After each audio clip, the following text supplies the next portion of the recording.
किशोर अपने घर के एक छोटे से शीशे में खुद को देखते हुए अपनी पत्नी विमला से बोलता है। बिमला, ओ बिमला, कहाँ हो जी? इस शीशे को जरा साफ तो कर दिया करो, धुंधला हो गया है, ठीक से दिखाई भी नहीं देता। ज्यादा ना हमारी सफाई पर सवाल मत उठाओ। तुम्हारे चश्मे में ही खराबी है। इतना पुराना चश्मा है, धुंधला नहीं दिखेगा तो क्या दिखेगा। हाँ, बात तो तुमने सही कही है, लेकिन इतने पैसे नहीं है मेरे पास कि मैं नया चश्मा ले सकूं। और इससे ना अभी ना बहुत साफ दिखता है। कम से कम 5-6 साल तो और चल ही जाएगा।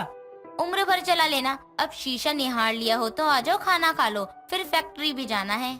विमला के कहने पर किशोर खाना खाने बैठ जाता है और कुछ देर में खाना खाकर अपनी फैक्ट्री के लिए निकलता है। किशोर एक गरीब आदमी था। वो अपने ही गांव की एक कपड़ा फैक्ट्री में कपड़ों में नग लगाने और कढ़ाई बुनाई का कारीगर था। रोज की तरह ही आज भी किशोर काम पर आता, लेकिन अचानक ही एक साड़ी में नग लगाने का काम करते हुए उसका चश्मा उसकी आंखों से निकलकर उसके आगे गिर जाता है। अपने चश्मे को अपने हाथों से उठाकर देखने पर उसको पता चलता है कि उसके चश्मे की एक डंडी टूट गई है, जिस पर वो अपने साथ काम करने वाली एक लड़की मधु से बोलता है। मधु बेटी, जरा देखना, मेरे चश्मे की डंडी टूट गई है क्या? हाँ काका, ये तो एक साइड से निकल गई। अब आपको बिना चश्मे के दिखाई भी तो नहीं देता है ना। हाँ बेटिया, अच्छा तुम एक काम करो, कोई रस्सी लेके चश्मे का दूसरा छोर बांध दोगी, मैं किसी तरह ना कान पर अटका लूंगा। ठीक है काका, लेकिन आप नया चश्मा बनवा लो, क्योंकि इससे कितने दिन काम चल पाएगा। इतना कहकर मधु एक धागा चश्मे पर बांध देती है, जिसके बाद किशोर उस चश्मे को कान पर एक तरह अटकाकर पूरा दिन काम करता है और शाम होने पर घर जाकर अपनी पत्नी से बोलता है। बिमला, अरे सुनती हो, कहाँ हो? क्या हुआ जी? क्यों आते ही शोर मचाने लग गए? बताइए क्या हुआ। मेरे चश्मे की एक साइड की डंडी टूट गई है। काम पर तो मैंने जैसे तैसे मधु बिटिया से बोलकर धागा बंधवा कर काम चला लिया, लेकिन अब जरा इस पर ना इलास्टिक बांध दो दोनों साइड से, ताकि निकल ना जाए और गिरे भी ना। पहली बात तो घर में इलास्टिक नहीं है, और इतना झमेला करने से अच्छा नया चश्मा ले लो या इस चश्मे की डंडी लगवा लो। ना ना ना ना, मुझ गरीब के पास ना चश्मा लेने के लिए पैसे वैसे नहीं है। ऐसा करता हूँ ना, कल इसकी डंडी पूछ कर आता हूँ कितने की लगेगी, लेकिन तुम भी ना कल इलास्टिक लाकर घर में रख लेना। ज्यादा महंगी हुई ना डंडी तो मैं नहीं लाने वाला। अगले दिन सुबह उठकर किशोर काम के लिए निकलता है, लेकिन फैक्ट्री पहुंचकर उसके मालिक गोविंद से उसकी टक्कर हो जाती है, जिसमें किशोर का चश्मा निकलकर नीचे गिर जाता है और उसका एक साइड का शीशा टूट जाता है। लेकिन गोविंद ये सब बिना देखे फोन पर बात करते हुए बोलता है। अरे काका, देख कर चला करो यार। अरे नहीं नहीं भाई, तुमको नहीं बोला। अच्छा, कल पेमेंट आ जाएगी ना? इतना बोलकर गोविंद वहाँ से चला जाता है, तो वहीं किशोर कमजोर आंखों से अपना टूटा चश्मा ढूंढने की कोशिश करता है। तभी वहाँ मधु आती है और किशोर को ऐसे जमीन पर अपना चश्मा ढूंढते देखकर जल्दी से उसका चश्मा उठाती है और किशोर के हाथ में देते हुए बोलती है। काका, आपका ये चश्मा तो टूट गया है, लेकिन कैसे टूटा ये? बेटा, मालिक से टक्कर हो गई थी। अच्छा, लेकिन अब क्या होगा? इसका शीशा तो एक साइड से निकल चुका है, ये तो जुड़ेगा भी नहीं। काका, एक काम करो, नया चश्मा ले ही लो। पैसे नहीं है तो मैं दे देती हूँ। अरे नहीं नहीं बिटिया, इतनी कमाई नहीं है तेरे काका के पास, और तेरे से लेकर ना तो कभी नहीं लगवाऊंगा मैं। एक काम करता हूँ, इसे ही जुड़वाने की कोशिश करता हूँ। अभी के लिए तो तू मुझे यही दे दे, इसमें एक साइड का तो शीशा लगा है ना, उसी साइड से काम चला लूंगा। मधु किशोर की बात मानकर उसको उसका चश्मा पहना देती है, लेकिन अब किशोर के चश्मे की डंडी के साथ साथ उसका एक साइड से शीशा भी निकल चुका था, जिस कारण बेचारे गरीब किशोर को काम करने में बहुत मुश्किल हो रही थी। फिर भी किसी तरह से वो उस दिन काम करता है और शाम को काम से घर जाते हुए एक चश्मे की दुकान पे जाकर वहाँ मौजूद लड़की से बोलता है। बेटी, तुम जरा मेरा चश्मा देखकर बता सकती हो कि इसे रिपेयर करवाने में कितना खर्चा आएगा? अंकल जी, ये चश्मा तो बहुत पुराने स्टाइल का है। ऐसा चश्मा तो अब कोई नहीं बनाता। आप ऐसा करिए ना, अपनी आंखों का चेकअप करवाकर नया चश्मा बनवा लीजिए। बेटी, नया चश्मा कितने में बनेगा? अंकल जी देखिए, आंखों का चेकअप करवाने के बाद चश्मे का खर्चा जोड़ू तो सबसे सस्ता चश्मा बनवाने में कम से कम 3,000 रूपए का खर्चा आएगा। क्या 3,000? 5,000 की तनख्वाह में 3,000 का अगर चश्मा ले लूंगा मैं, इतना महंगा कैसे ले सकता हूँ मैं? ठीक है बेटा, मैं तुमको ना बाद में बताता हूँ।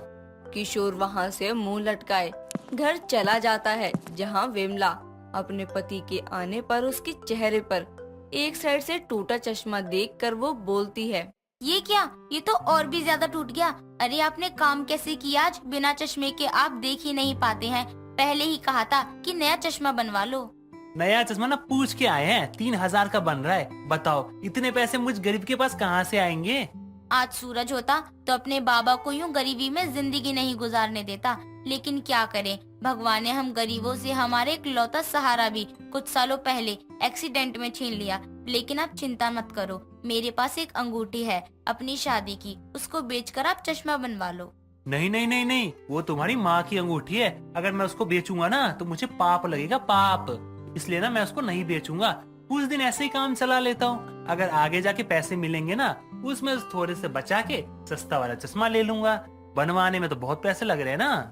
किशोर का चश्मा टूट गया था और बिना चश्मे के वो एक अंधे इंसान के भांति था, लेकिन पैसों की कमी के कारण वो अपना चश्मा नहीं जुड़वा पा रहा था। और अब ऐसे ही अगले दिन टूटे चश्मे के साथ काम पर पहुंचते हुए रास्ते में एक मोटरसाइकिल से किशोर टकरा जाता है और उसके हाथ पैर पर खरोच आ जाती है। बावजूद इसके वो किसी तरह काम पर पहुंचता है, जहां उसकी ये हालत देखकर मधु बोलती है, अरे काका, ये सब क्या है? हाथ पैर में ऐसे चोट कैसे लगी? बेटी क्या बताऊं, चश्मा टूटने के कारण कुछ दिखता ही नहीं है ढंग से, इसलिए गाड़ी से टकरा गया था। ज्यादा नहीं लगी है, तुम चिंता मत करो। काका बस, अब कितना दुख सहोगे? अरे आपको मालिक से बोलना चाहिए कि आपकी तनख्वाह बढ़ाए। अरे आज के जमाने में कौन 5,000 में काम करता है? आपके जैसा कारीगर इससे ज्यादा तनख्वाह के लायक है। मधु आगे कुछ बोलती, इससे पहले वहाँ फैक्ट्री का मालिक गोविंद वहाँ गुस्से में आता है और किशोर से बोलता है, अरे काका, आपसे काम नहीं होता तो काम छोड़ दो ना। अरे मेरे काम की धज्जियां उड़ाने में क्यों लगे हो? आपको पता है कल वाले पीस में सारे नग हट गए। अरे भैया, अभी तो दुकान में ही नहीं पहुंचे थे। अगर ग्राहक उसको खरीद कर ले जाता तो मेरी इज्जत का क्या होता? आपका काम में ध्यान नहीं है क्या? बस मालिक, अरे उनसे गलती हुई है काम में, लेकिन ये इतने सालों से पहली बार है, और वो भी इसलिए क्योंकि उस दिन आपसे टकराने पर इनका चश्मा टूटकर गिर गया था और आप इनको इतनी तनख्वाह नहीं देते हैं कि ये अपना चश्मा जुड़वा पाए या नया ले पाए। अरे एक गरीब जो बस अपना घर चलाने के लिए आपके यहाँ इतने कम पैसे में काम करता है इतने समय से, उसकी उम्र का लिहाज नहीं सही, कम से कम उनके काम का तो लिहाज कर लेते। मधु बेटी चुप हो जाओ। मालिक मालिक, ये ना बच्ची है, हाँ थोड़ी पागल सी है, नादान सी है। आप ना मुझे कल की तनख्वाह मत देना, मैं दोबारा सारी पीस बनवा दूंगा। और ना आप ना इस पर गुस्सा मत करना, बच्ची है बेचारी। अपने पिता की उम्र के इंसान को ऐसे देख कर ना इसको थोड़ा गुस्सा आ गया। काका बस करो। अरे आपकी कारीगरी की लोग तारीफ करते हैं, फिर भी आप दब के काम करते हैं। इतना अच्छा काम करने के बावजूद आपको अपना चश्मा बनवाने के लिए 1000 बार सोचना पड़ता है। बस बहुत बोल ली तुम, जाओ जाकर चुपचाप काम पर लगो। और काका आप चलो मेरे साथ जरा। मधु की बातें गोविंद के दिलो दिमाग पर असर करती हैं और वो किशोर को लेकर अपने एक बहुत अच्छे आई स्पेशलिस्ट डॉक्टर के पास जाता है, जहां वो पहले उसकी आंखें चेक करवाता है और फिर उसके लिए 2 चश्मे बनवाता है। कुछ देर इंतजार करके गोविंद को वो दोनों चश्मे बनकर मिल जाते हैं, जिसके बाद वो काका को चश्मे देते हुए बोलता है, काका मुझे माफ कर दो, मैंने इतने सालों से आपको इतने कम वेतन पर रखा है, ये जानते हुए भी कि आप कितना अच्छा काम कर रहे हैं। मुझे मेरी गलती सुधारने का मौका दो। ये चश्मे मेरी तरफ से हैं। 2 चश्मे इसलिए कि कभी गलती से एक टूट जाए तो आप दूसरे का इस्तेमाल कर लें, और मैं अब से आपका वेतन भी बढ़ा रहा हूँ। बेटा इतना कुछ करने की जरूरत नहीं थी आपको, मुझ गरीब का तो उस वेतन में भी गुजारा हो ही जाता है ना। अरे अब आप सिर्फ गुजारा नहीं करोगे, अच्छे से जिंदगी भी जियोगे। प्लीज काका, मना मत करो। गोविंद की प्रार्थना को किशोर अस्वीकार नहीं कर पाता और दोनों चश्मे रख लेता है। घर जाने पर जब विमला किशोर की आंखों पर नया चश्मा देखती है तो बहुत खुश होती है और अगले दिन फैक्ट्री में किशोर के मुंह से गोविंद के किए के बारे में सुनकर सब गोविंद में आए बदलाव को बहुत सराहते हैं और अंत में गरीब का टूटा चश्मा आखिरकार नए चश्मे में बदल ही जाता है।